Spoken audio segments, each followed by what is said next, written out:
मिल ही जाती है मंजिल भटकते भटकते, मिल ही जाती है मंजिल भटकते भटकते। डरते तो वो हैं जो घर से बाहर ही नहीं निकलते, डरते तो वो हैं जो घर से बाहर ही नहीं निकलते।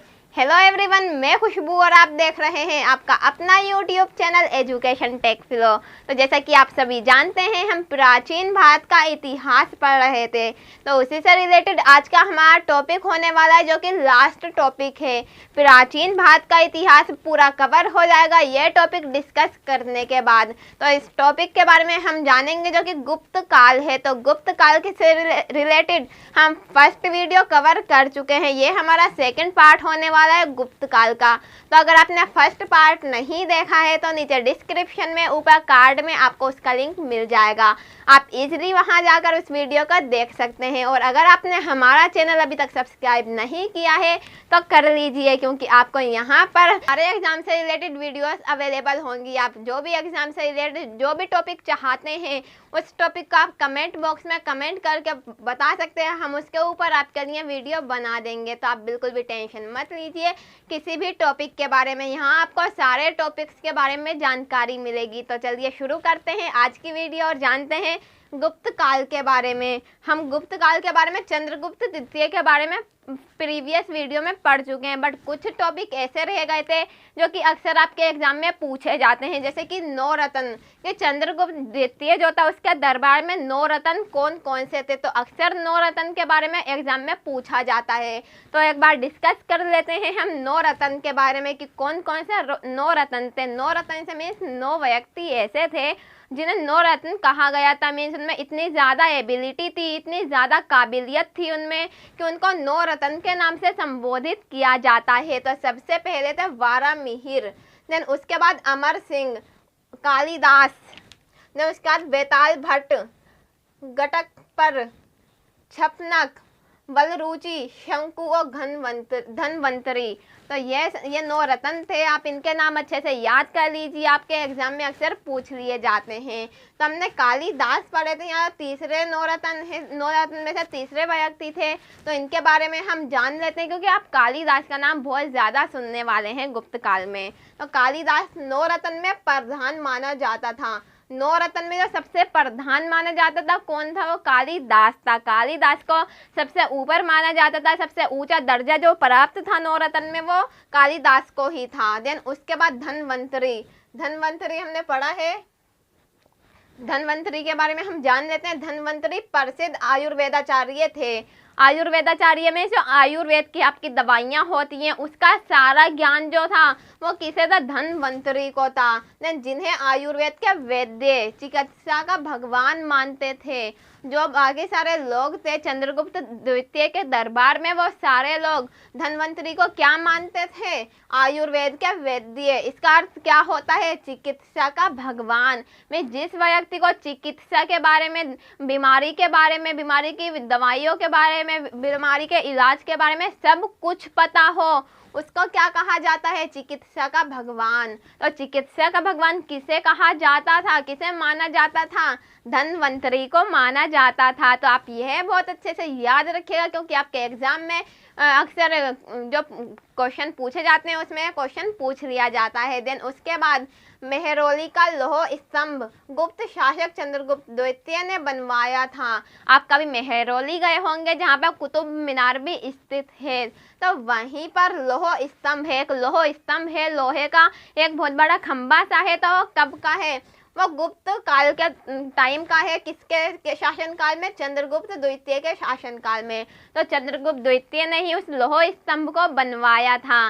तो आप कभी भी मेहरौली जाएं तो उसे ज़रूर देखें, जिससे आपको गुप्त काल के बारे में बहुत अच्छे से पता चलेगा।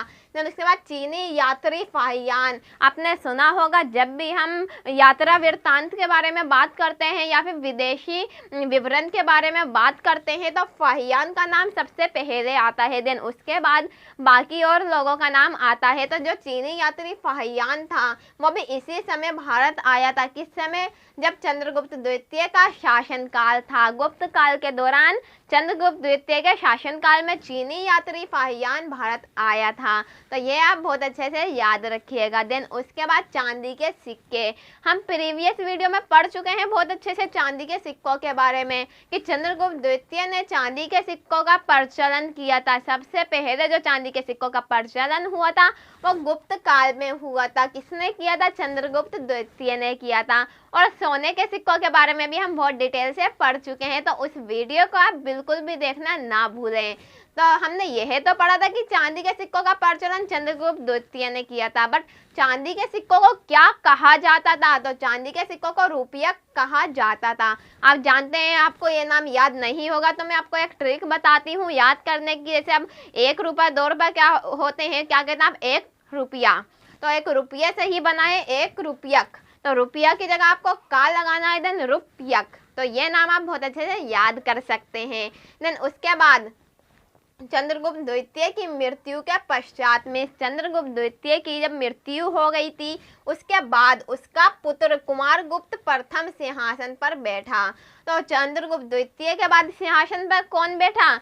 कुमारगुप्त प्रथम, जो कि चंद्रगुप्त द्वितीय का पुत्र था। तो मैंने आपको बताया था प्रीवियस वीडियो में भी कि जो गुप्त काल था, जो बाकी जितने भी हमारे काल हैं, मौर्य काल हो, हर्यक वंश हो, जितने भी हमारे काल हैं या वंश में क्या है, सब वंशानुगत परंपरा चलती आ रही है। तो इसी तरह से वंशानुगत परंपरा में अब चंद्रगुप्त द्वितीय का बेटा ही शासन पर बैठता, तो उसी तरह से कुमारगुप्त प्रथम सिंहासन पर बैठा था। तो कुमारगुप्त प्रथम के बारे में अब हम जान लेते हैं। तो अश्वमेध यज्ञ, आपने अश्वमेध यज्ञ के बारे में बहुत अच्छे से सुना होगा। अगर नहीं सुना तो मैं आपको बता देती हूँ कि अश्वमेध यज्ञ क्या होता है। एक घोड़ा होता है, किसका? राजा का एक घोड़ा होता है। अब राजा उस घोड़े को छोड़ देता है, मीन्स उसे बांधता नहीं है बल्कि उसे खुला छोड़ देता है। अब वो घोड़ा जिस भी स्थान पर जाता है, जिस भी साम्राज्य में जाता है, जिस भी जगह पर जाता है, फिर चाहे वहाँ पर किसी भी राजा का शासन हो, तो जहाँ तक घोड़ा चलता रहेगा वहाँ तक की जगह राजा के अधीन होती जाएगी। इट मीन्स जब कुमारगुप्त प्रथम ने अश्वमेध यज्ञ किया था तो कुमारगुप्त प्रथम का जो घोड़ा था वो जहाँ जहाँ पर गया तो वहाँ का शासन कुमारगुप्त के हाथों में आ गया। अब इट मीन्स जहाँ पे घोड़ा जाएगा उस घोड़े को कोई और राजा रोक लेता है तो उस राजा को कुमारगुप्त से युद्ध करना होगा। तो अब जिस राजा ने अश्व को यानी कि घोड़े को रोका तो उसने कुमारगुप्त के साथ युद्ध लड़ा, और जिस राजा ने नहीं रोका तो उसका शासन उसके हाथों से चला गया। तो यही होता है अश्वमेध यज्ञ। देन उसके बाद उपाधि की, कुमारगुप्त ने क्या उपाधि धारण की थी? तो कुमारगुप्त ने महेंद्र द्वितीय की उपाधि धारण की थी। हमने नालंदा विश्वविद्यालय की स्थापना, आप नालंदा विश्वविद्यालय के बारे में जानते ही होंगे, अगर नहीं जानते तो कोई बात नहीं। तो हमारा नालंदा विश्वविद्यालय जो है, नालंदा कॉलेज जो है, उसकी स्थापना भी कुमारगुप्त प्रथम ने ही की थी। तो यह आप बहुत अच्छे से याद रखिएगा क्योंकि आपके एग्जाम में अक्सर पूछा जाता है कि नालंदा विश्वविद्यालय की स्थापना किसने की थी, किस टाइम पीरियड में की गई थी। तो क्या आप जवाब देंगे, क्या आंसर लिख के आएंगे कि कुमारगुप्त प्रथम ने नालंदा विश्वविद्यालय की स्थापना की थी।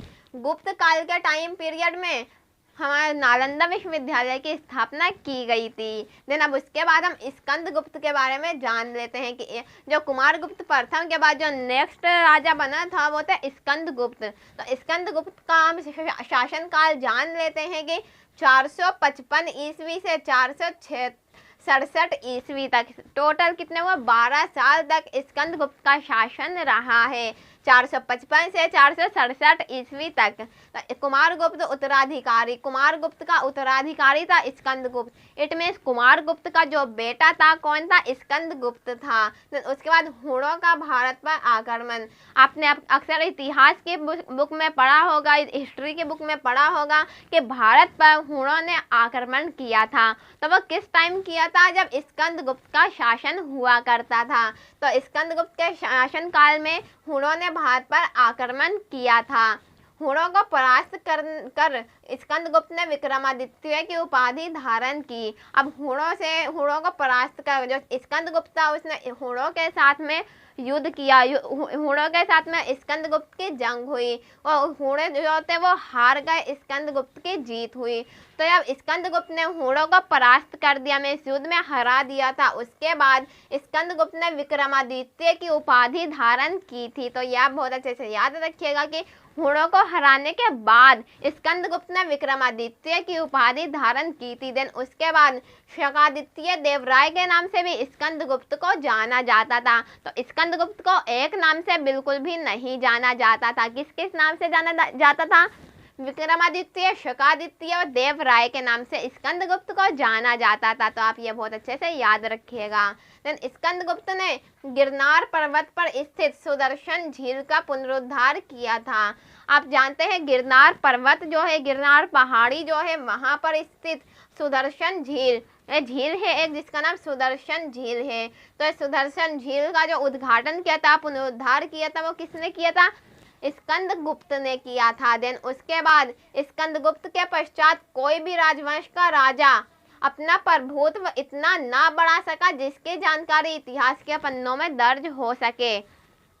स्कंदगुप्त के बाद जो स्कंदगुप्त का शासनकाल था, स्कंदगुप्त जो राजा था, उसके बाद कोई भी ऐसा राजा या फिर कोई भी ऐसा राजवंश नहीं हुआ, किसी भी राजवंश ने ऐसा कार्य नहीं किया, अपना प्रभुत्व, अपनी शक्ति इतनी ज़्यादा नहीं बढ़ा सके जिससे उनका इतिहास जो है वो लिखा जा सके, में वो लिखने लायक हो। ऐसा कोई भी शासक नहीं रहा। इसलिए हम कहते हैं कि प्राचीन भारत का इतिहास कहाँ तक है? गुप्त काल तक है, क्योंकि गुप्त काल के बाद कोई भी राजवंश ऐसा नहीं हुआ जिसकी जानकारी की हमें इतिहास के पन्नों में मिले, क्योंकि किसी की भी शक्ति इतनी ज़्यादा नहीं थी। इसलिए यहाँ हमारा लास्ट हो जाता है गुप्त काल में कि यहीं तक का हमारा प्राचीन भारत का इतिहास कहलाता है। देन इसके बाद हमारा मध्यकालीन भारत का इतिहास स्टार्ट होता है, जो कि अरबों के आक्रमण से शुरू होता है, कि जब अरबों ने भारत पर आक्रमण किया था। तो उन वीडियोज़ को भी आप ज़रूर देखें कि मध्यकालीन भारत के इतिहास में किन किन टॉपिकों को रखा गया है और किस तरह से मध्यकालीन भारत के इतिहास के बारे में अक्सर हमारे एग्जाम में क्वेश्चन पूछे जाते हैं। तो वीडियोस को देखना बिल्कुल भी ना भूलें, क्योंकि आपके थोड़ा सा टाइम आपको एक एग्जाम पास करा सकता है। देन अब हम आगे देख लेते हैं अंतिम शासक, जो गुप्त काल के अंतिम शासक हैं उनके बारे में। तो विष्णुगुप्त और भानुगुप्त, इन दोनों को अंतिम शासक माना जाता है कि गुप्त काल के अंतिम शासक जो थे वो विष्णुगुप्त थे और भानुगुप्त थे। देन उसके बाद स्कंदगुप्त गुप्त वंश का अंतिम प्रतापी शासक था।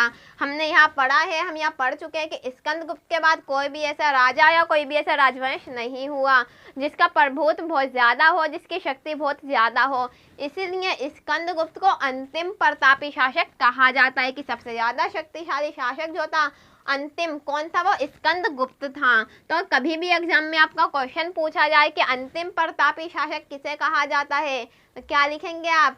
स्कंदगुप्त को कहा जाता है।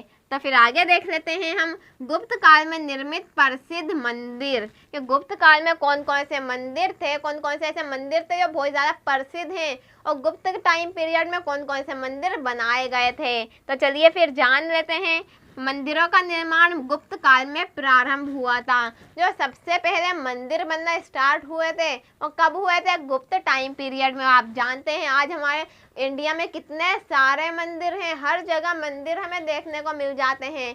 तो इन मंदिर बनाने की स्टार्टिंग भी तो कभी हुई होगी, तो कब हुई थी? गुप्त काल के टाइम पीरियड में हुई थी। जब गुप्त काल था तभी मंदिर बनाने की स्थापना हुई थी, मंदिर बनाने प्रारंभ किए गए थे। तो कुछ प्रसिद्ध मंदिर के बारे में हम जान लेते हैं, वो कहाँ स्थित हैं यह भी हम जान लेते हैं। सबसे पहले विष्णु मंदिर। अब विष्णु मंदिर कहाँ है? तिगवा में। अब तिगवा आपको तो पता ही नहीं होगा कहाँ है, तो यह है जबलपुर मध्य प्रदेश में। मध्य प्रदेश प्रदेश में एक जगह है जबलपुर, और जबलपुर में ही पड़ता है तिगवा, और तिगवा में विष्णु मंदिर स्थित है। देन उसके बाद शिव मंदिर। अब शिव मंदिर कहाँ है? भूमरा में, और भूमरा कहाँ है? नागौद। नागौद कहाँ पड़ता है? मध्य प्रदेश में। देन उसके बाद पार्वती मंदिर। अब पार्वती मंदिर कहाँ है? नचना कुठार। अब ये कहाँ पड़ता है जी? ये भी तो मध्य प्रदेश में ही पड़ता है। तो मध्य प्रदेश में ही हमारे 3 प्रसिद्ध मंदिर हो चुके हैं। देन उसके बाद दशावतार मंदिर। इस मंदिर के बारे में तो आपने सुना ही होगा, मैं ये नहीं कह सकती आपको इस मंदिर के बारे में पता ही नहीं है। तो दशावतार मंदिर जो कि ईंटों से बना हुआ है, ईंटों से बना हुआ मंदिर दशावतार मंदिर कहाँ है? ये देवगढ़ में। और देवगढ़ कहाँ पड़ता है? ये झांसी में पड़ता है। ये तो झांसी कहाँ है? उत्तर प्रदेश में। तो ये तो मुझे पता है, आपको याद ही हो गया होगा। देन उसके बाद जो लास्ट मंदिर है हमारा, कौन सा? भीतर गांव का लक्ष्मण मंदिर। अब भीतर गांव का लक्ष्मण मंदिर है तो कहाँ होगा? ये भीतर गांव में ही होगा। अब भीतर गांव कहाँ है? कानपुर में, और कानपुर उत्तर प्रदेश में है। लो जी, ये तो हमारे हो गए प्रसिद्ध मंदिर। तो फिर और कुछ जान लेते हैं गुप्त काल के बारे में, कुछ और इम्पोर्टेंट बातें जो कि आपके एग्जाम में हमेशा पूछी जाती हैं और आपकी नॉलेज के पॉइंट ऑफ व्यू के लिए भी बहुत इम्पोर्टेंट हैं। तो गुप्त काल में प्रशासन की सबसे छोटी इकाई ग्राम हुआ करती थी। जो गुप्त काल का जो शासन काल था, वहाँ पर प्रशासन की जो प्रशासन हुआ करता था, उसके सबसे छोटी इकाई क्या हुआ करती थी? गांव हुआ करती थी। गांव को क्या कहते हैं? ग्राम। तो यह आप बहुत अच्छे से याद रखिएगा कि सबसे छोटी इकाई गांव हुआ करती थी। गुप्त काल में भाग एवं भोग राजस्व कर था। तो गुप्त काल में जो कर लिया जाता था राजस्व कर, तो वो क्या था? भाग और भोग था। भाग क्या होता है, भोग क्या होता है, वो हम पढ़ लेते हैं। तो भाग होता है उपज का छठा हिस्सा। किसान जो भी अपने खेत में खेती करता था तो उसका छठा हिस्सा, जो छठा हिस्सा था, छठवां हिस्सा ही कर में दिया जाता था। तो किसान राजा को, यानी कि ये जो भी राजा हुए, अंतिम शासक हो, फिर चाहे चंद्रगुप्त द्वितीय हो, कुमारगुप्त प्रथम हो, स्कंदगुप्त हो, तो कोई भी राजा हो, इसमें क्या देता था? अपनी उपज का छठा हिस्सा देता था। तो जो छठा हिस्सा देता था उसे क्या कहा जाता था? उसे कहा जाता था भाग, कि उपज का छठा भाग देना। देन उसके बाद भोग। अब भोग क्या है? सब्जी तथा फलों के रूप में। जो भी कर देना है वो किसके रूप में? उपज के रूप में ना देकर सब्जी और फलों के रूप में देना क्या कहलाता है? भोग कहलाता है। तो ये आप बहुत अच्छे से याद रखिएगा। देन उसके बाद गुप्तकालीन सोने के सिक्के। हम प्रीवियस वीडियो में सोने के सिक्कों के बारे में और चांदी के सिक्कों के बारे में बहुत डिटेल से पढ़ चुके हैं। तो फिर अब जान लेते हैं थोड़ा सा और उसके बारे में। सोने के सिक्कों को दिनार कहा जाता था। आप जानते हैं दिनार के बारे में बहुत अच्छे से जानते ही होंगे, मुझे समझाने की ज़रूरत नहीं है। तो सोने के सिक्कों को दिनार कहा जाता था, बट चांदी के सिक्कों को रुपया कहा जाता था, जो हम यहाँ पर भी पढ़ चुके हैं बहुत अच्छे से। और मैं आपको ट्रिक भी बता चुकी हूँ कि रुपया को हम किस तरह से याद कर सकते हैं। तो अगर आपने ये नहीं देखा, आपने स्किप कर दिया, तो एक बार वीडियो को फिर से देखिए, रिवाइंड करिए वीडियो को और जानिए उस ट्रिक के बारे में कि वो ट्रिक क्या थी, हम किस तरह से यह नाम याद कर सकते हैं। तो फिर चलिए आगे जान लेते हैं कुछ और इम्पोर्टेंट बातें। गुप्त काल में विष्णु शर्मा द्वारा लिखित पंचतंत्र संस्कृत में इसको संसार का सबसे प्रचलित ग्रंथ माना जाता है। अब पंचतंत्र के बारे में मेरे को कुछ भी बताने की ज़रूरत नहीं है, क्योंकि आप इतने इंटेलिजेंट हो, आप तो सब कुछ जानते हो। और बस मैं आपको ये बता दूं कि पंचतंत्र जो हमारी कहानियाँ हैं वो किस भाषा में लिखी हुई हैं? संस्कृत भाषा में लिखी हुई हैं। और पंचतंत्र की कहानियाँ, पंचतंत्र है वो लिखा किसने है? वो लिखा है विष्णु शर्मा ने। तो सबसे प्रसिद्ध, सबसे प्रचलित ग्रंथ माना जाता है ये गुप्त काल का। तो यह आप बहुत अच्छे से याद रखिएगा कि गुप्त काल का सबसे प्रचलित ग्रंथ जो है वो विष्णु शर्मा द्वारा लिखित पंचतंत्र है। तो ये बहुत अच्छे से याद रखिएगा, क्योंकि अक्सर एग्जाम में यह क्वेश्चन तो जरूर ही पूछा जाता है कि गुप्त काल के प्रसिद्ध ग्रंथ कौन सा है, किसके द्वारा लिखित है? क्या है? पंचतंत्र है, जो कि विष्णु शर्मा द्वारा लिखित है। देन उसके बाद चंद्रगुप्त द्वितीय के दरबार के प्रमुख विद्वान आर्यभट्ट ने ही दशमलव प्रणाली का विकास किया था। अब आर्यभट्ट के बारे में तो आप जानते ही होंगे कि जिसने मैथ की शुरुआत की थी। हमारी गणित कहाँ से आई थी? आर्यभट्ट की वजह से ही तो आई थी। तो आर्यभट्ट ने ही दशमलव प्रणाली की शुरुआत की थी। दशमलव प्रणाली जो हम पॉइंट में पढ़ते हैं जी, 2.1, 2.2, ये कहाँ से आया? ये तो आर्यभट्ट ने ही हमें दिया है। कब दिया है? गुप्त काल के टाइम पीरियड में।